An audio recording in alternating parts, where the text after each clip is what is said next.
कोल्हापूर महानगरपालिका निवडणुकीच्या अनुषंगानं आमदार सतेज पाटील यांनी प्रभाग क्रमांक 14 मधील उमेदवारांसह शाहूपुरी, व्यापारी पेठ आणि यादवनगर परिसरात घरोघरी भेटी देत थेट संवाद साधला। या दरम्यान त्यांनी शाहूपुरी परिसर, व्यापारी पेठ आणि यादवनगर परिसरातील लोकांच्या अडचणी जाणून घेत त्यांना सहकार्य करण्याचं आश्वासन दिलं। यावेळी बोलताना आमदार सतेज पाटील यांनी यादवनगर परिसरात रोजगाराच्या संधी कशा वाढवता येतील, तरुणांच्या हाताला काम कसं देता येईल यासाठी प्रयत्न केले जातील असं सांगितलं। कोल्हापूरची जनता विरुद्ध महायुती या लढाईत आपली खरी ताकद असलेल्या कोल्हापूरच्या जनतेनं या लढाईत महाविकास आघाडीला सहकार्य करावं असं आवाहन आमदार पाटील यांनी केलं। सामान्यांची वसाहत आहे, हातावरचं पोट असणाऱ्या सामान्य माणसांची ही वसाहत आहे। इथं रोजगाराच्या दृष्टीने ज्या सुविधा देता येतील, इथला रोजगार कसा वाढेल, तरुणांच्या मुलांना हाताला काम कसं मिळेल, ही आमची भूमिका त्या ठिकाणी असणार आहे।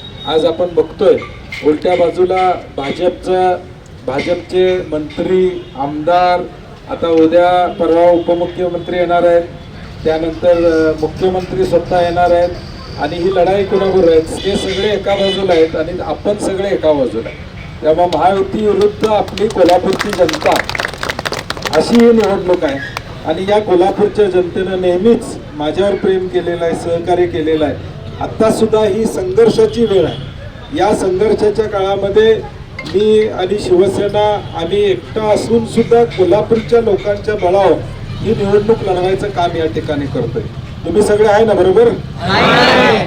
तुमच्या ताकदीमुळं, तुमच्या आशीर्वादामुळं आज मी जो काय पळतोय, धावतोय, सकाळी 7 वाजल्यापासून रात्री 2 वाजेपर्यंत, ते ओंकार, सुधीर, योगेश तुमच्यासारख्या समर्थ कार्यकर्त्यांच्या मुळे मी नेहमी सांगतो, बंटी पाटील मोठा काय, पद पैसा प्रतिष्ठेमुळे नाही, तुमच्यासारख्या प्रामाणिक कार्यकर्ता हीच माझी खऱ्या अर्थानं संपत्ती आहे। आणि म्हणून तुम्ही सगळ्यांनी आत्ताच्या या निवडणुकीमध्ये ताकदीनं मतदान केलं पाहिजे। कोल्हापुरातील गोरगरिबांचं भलं व्हावं यासाठी राजर्षी शाहू महाराजांचे विचार घेऊन एकत्रितपणे पुढे जाण्याची गरज असल्याचंही आमदार सतेज पाटील यांनी सांगितलं। या कोल्हापूर शहरामध्ये जो शाहू महाराजांचा विचार आहे, गरिबांना घेऊन जाणारा विचार आहे, तो उद्याच्या भविष्यकाळात आपल्याला पुढे घेऊन जायचं। आम्ही रोजगाराची भाषा करतोय, ते माझ्यावर टीका करतात।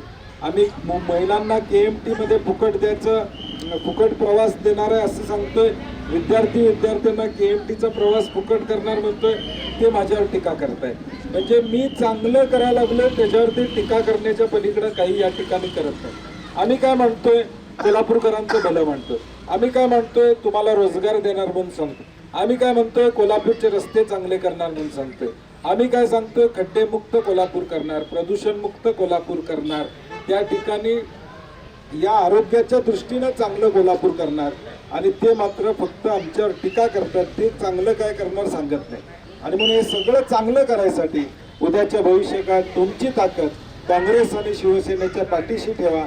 आम्ही कुठेही कमी पडणार नाही। तुमच्या ज्या ज्या अडचणी असतील त्या सोडवायची जबाबदारी माझी व्यक्तिगत बंटी पाटील म्हणून राहील। यावेळी शिवसेना उद्धव बाळासाहेब ठाकरे पक्षाचे शहर प्रमुख सुनील मोदी, सदानंद कोरगावकर, माजी नगरसेवक सचिन पाटील यांच्यासह कार्यकर्ते उपस्थित होते।